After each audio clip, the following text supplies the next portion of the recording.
జీవమును ప్రేమించి మంచి దినములు చూడగోరువారు చెడ్డదాని పలకకుండా తన నాలుకను, కపటపు మాటలు చెప్పకుండా తన పెదవులను కాచుకొనవలెను.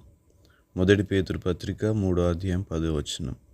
మనలో ప్రతి ఒక్కరము రాబోయే సంవత్సరంలో మంచి జరగాలని, మంచి రోజులు రావాలని, ఎంతో కాలముగా చేస్తున్న ప్రార్థనలకు జవాబు దొరకాలని పడుతున్న ప్రయాసకు ప్రతిఫలము దక్కాలని ఆశపడుచున్నాం. మంచి దినములు చూడగోరు వారు మొదట చేయవలసింది తన నోరును కాచుకొనవలెనని మరియు కపటమైన మాటలకు దూరముగా ఉండవలెనని బైబిల్ గ్రంథము తెలియజేస్తుంది. మనం పొందుకుంటున్న అవమానాలకు, అపార్థాలకు, అపనిందలకు ముఖ్య కారణం మన నోరేనని మరవవద్దు.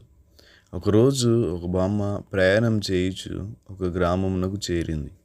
చీకటి పడుతుంది.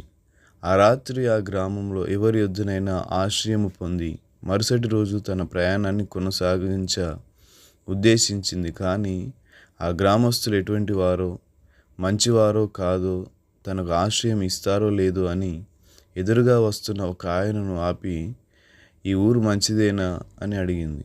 అందుకు ఆయన, బామ్మ, నీ నోరు మంచిదేనా అని ఎదురు ప్రశ్నించాడు.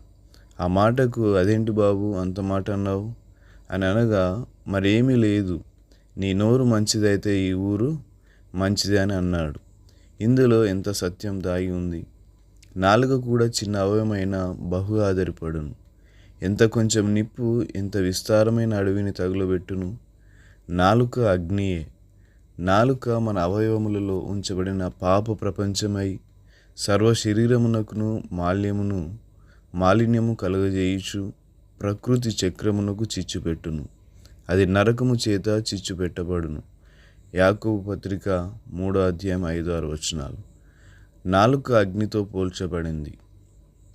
అందుకే చాలామంది తమ పనికిరాని నాలుక ద్వారా పచ్చని సంసారంలో చిచ్చు పెట్టడం మనం చూస్తున్నాం.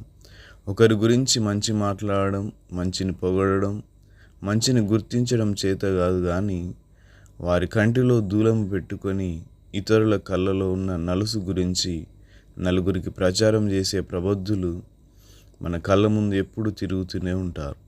ఇటువంటి వారికి ఎక్కడి నుండి మంచి రోజులు వస్తాయి? వీరు ఏ విధంగా మంచి రోజులు చూస్తారు? మన జీవితంలో మంచి దినములు చూడాలని తలంచిన ఎడల నోటిని జాగ్రత్త పరుచుకుందాం. హృదయం నిండిన దానిని బట్టి నోరు మాట్లాడుతుంది కనుక మన హృదయాలను భద్రముగా కాపాడుకుందాం. ప్రభు కన్నులు నీతిమంతుల మీదను, ఆయన చెవులు వారి ప్రార్థనల వైపు ఉన్నవని 1 పేతురు పత్రిక 3:12 తెలియజేస్తుంది. మనం మంచివారమో చెడ్డవారమో ఇతరులకు తెలియజేసేది మన నాలుకే కాబట్టి జాగ్రత్త పడదాం. మనము సంపూర్ణ భక్తియు మాన్యతయు కలిగి నెమ్మదిగాను సుఖముగాను బ్రతుకు నిమిత్తము అన్నిటికంటే ముఖ్యముగా మనుషులందరి కొరకు, రాజుల కొరకును, అధికారుల కొరకును విజ్ఞాపనములను, ప్రార్థనలను, యాచనలను, కృతజ్ఞతాస్తుతులను చేయవలెనని హెచ్చరించుచున్నాను. 1 తిమోతిలోకి రాసిన పత్రిక 2:1-2. మనము సుఖముగా ఉండాలంటే మన ముందున్న సూత్రము ఇతరుల కొరకు ప్రార్థించుట. మన జీవితాలు, మన సుఖ సంపదలు, మన ఆత్మీయత ఎంతో కొంత శాతము మన చుట్టూ ఉన్న మనుషుల మీద ఆధారపడి ఉంటుందని మరవవద్దు. మన చుట్టూ ఉన్న ఆత్మీయులు ప్రార్థన పరులుగాను, దేవునియందు భయభక్తులు గలవారుగాను, దేవుని పట్ల ఆయన పరిచర్య పట్ల శ్రద్ధ గలవారుగాను ఉండునట్లు ప్రార్థించండి. వారు ఆత్మీయంగా జీవించట ద్వారా వారితో సహవాసం కలిగి ఉన్న మీకు దీవెనే కదా. పవిత్ర హృదయులై ప్రభువునకు ప్రార్థన చేయి వారితో కూడా నీతిని, విశ్వాసమును, ప్రేమను, సమాధానమును వెంటాడుము. తిమోతికి రాసిన 2వ పత్రిక 2:22 అని బైబిల్ సెలవిస్తుంది.